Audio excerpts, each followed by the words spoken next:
All right, guys, let's talk about this hot rod lift pump here. This is a brand new Cummins, genuine Cummins lift pump that we take here at Power Driven Diesel, and we take it apart. We modify this thing for a lot more flow.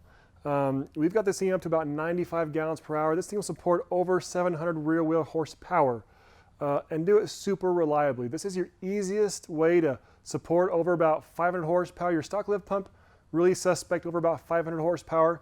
I know when I did mine a long time ago, about 550, I get in the high RPMs, it'd miss, like it's missing.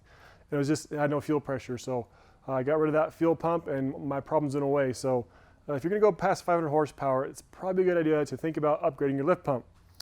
So there's a couple of options that we give you with this lift pump. One of those is this guy here. This thing here is designed to delete your fuel bowl, fuel heater, pre-screen, all that kind of stuff. And if you get rid of that, you need this thing to properly space your pump. Your pump sits in your block, and this thing spaces it. So your fuel bowl heater has a bracket that spaces it this far. So this is, if you get rid of that. Reasons you might want to get rid of that.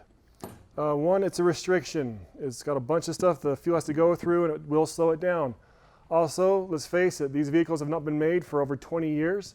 They probably don't, the heater may be broken, maybe it's not, but they're prone to leaks. And even if they don't leak fuel, if there's an air leak, you'll have a real hard time starting because you'll lose prime, haze missing. So if you don't need that fuel bowl heater, I really recommend you get rid of it. And if you get rid of it, it's a good idea to get this guy here. This thing here is a simple kit we offer with this pump. This allows you to connect your pump right from the pump to the feed line on the fuel rail. If you don't delete the fuel bowl heater, there's a whole bunch of passages, different ways the fuel has to go to. So getting rid of it really opens that up. You have a straight shot from your fuel rail to your pump. Also, in this kit here, there's these little studs.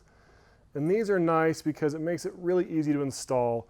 This thing is under pressure.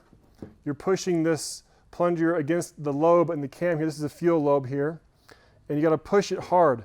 And it's very hard to get a bolt started. So if you have these studs, in place, it makes it much easier to get started. A quick installation tip. We've had a few of these come back broken. What happens is a guy will get this on, and he'll put it in, and as you tighten it, it compresses this plunger against the spring.